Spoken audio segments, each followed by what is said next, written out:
we gaan eens even kijken hoe we zitten in het programma. Want na onze oppersmurf is het ook voor ons nog even tijd om het officieels te doen. En daarvoor wil ik vragen of de prins samen met zijn 2 adjudanten nog even naar voren wilt komen.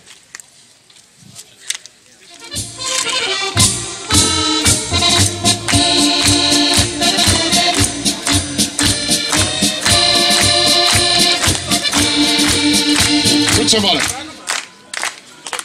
Prins, het vlaghijsen biedt dich, dat moet altijd een speciale gebeurtenis zijn. En aan die speciale gebeurtenis hebben we Draaf sinds lange tijd ook een speciale herinnering aan verbonden. Veel willen dich als herinnering aan dit geweldige evenement dan ook de glaasgeblazen prins gaan aanbieden. De glaasgeblazen prins is al een... Ja, daar Kumper. Een bijzonder cadeau, geblazen glaas. Hij is ontzettend bereikbaar. Elk jaar is het wel spannend of we hem heel hier krijgen en of we heel uit de doos kunnen.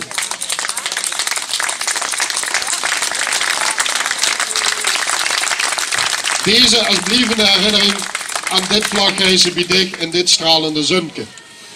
Dan wil ik ook nog even kort de pap en de man van de prins of Veuren vragen. Kom even op de bühne erbij. Want ook voor u, er is afgelopen dag heel veel gebeurd.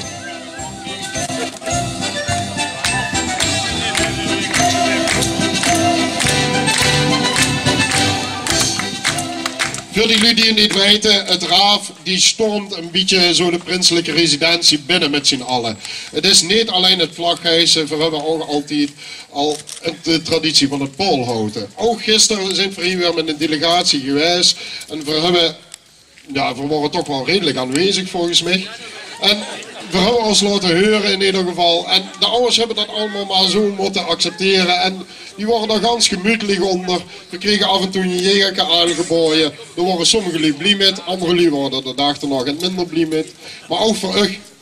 We hebben voor de man hebben we een poes bloemen. En ja, kom maar. Daar horen ook 3 kusjes bij. Dat wordt heel bijzonder. Kijk eens hier. En voor de pap, een flesje raafwien. Mag ik hartstikke bedanken voor uw gastvrijheid hier op de residentie. Goed. Prins, doe maar eens even blijven staan met je adjudanten. Want, hoe zitten we? We zitten op het eind. Ja. Voor dich.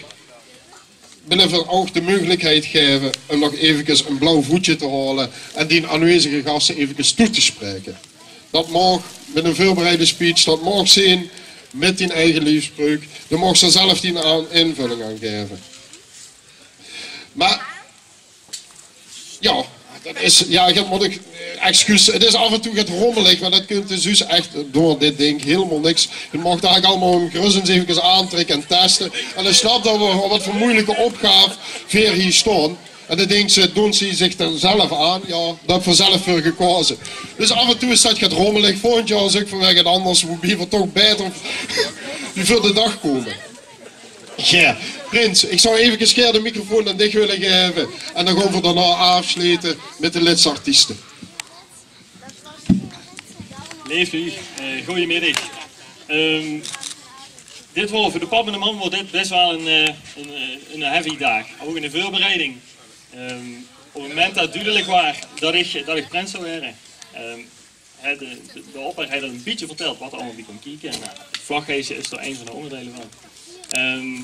En toen vroeg pap, ja, wat moet er allemaal voor geregeld worden? Nou goed, is gaat over gekald en ja, wie van u komen er dan? 200? Nou, komen er misschien wel wat meer. Nou, we zijn al immer een beetje zenuwachtig. Maar op een gegeven moment zijn de mannen van het Raaf, die zijn hier op een zaterdagmorgen zijn die hier geweest. En die hebben toen even gekald met papa en mama. En die hebben toen gezegd, leef u, maak u niet druk, het komt allemaal goed. Veer ontzorgig. Hier over alleen maar de hut open te stellen, de tuinen open te stellen. We regelen verder alles. Nou, en ik denk, die mannen zijn hier gistermorgen begonnen. Die hebben de straat verseerd. Die hebben achterom geforceerd. Die hebben niet gisteravond pol gehouden de ganse avond. Die hebben zich goed misdragen. Maar die hebben er wel een feestje van gemaakt. En ik denk dat ze er ook wel voor gezorgd hebben dat ze papa en mama een beetje ontzorgd hebben. Dus daarvoor een hele grote dank naar de mannen van het Raaf. Echt super jongens.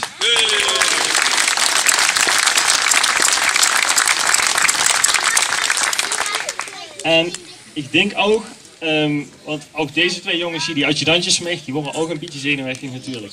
Hij al gaat gehoord dat de adjes in spe, de nieuwe raafleden, toch een beetje op de korrel genomen worden tijdens zo'n vlaghijsen. Maar ik denk dat jij dat ook op een heel waardige manier gedaan hebt. Je hebt er het leuks van gemaakt. Ik denk dat de lu genoten hebben. De adjes hebben ervan genoten. Dus ook daarvoor een grote dank. En ik denk dat hier twee toppers liep volgend jaar.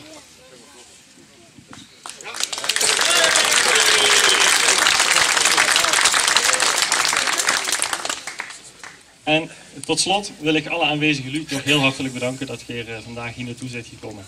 Het sunkje schien de gummer. Ik heb ervan genoten. Ik hoop dat jij dat ook gedaan hebt. En nogmaals, Raaf, hartstikke bedankt voor vandaag. Tot fantastisch. Prins, dankjewel.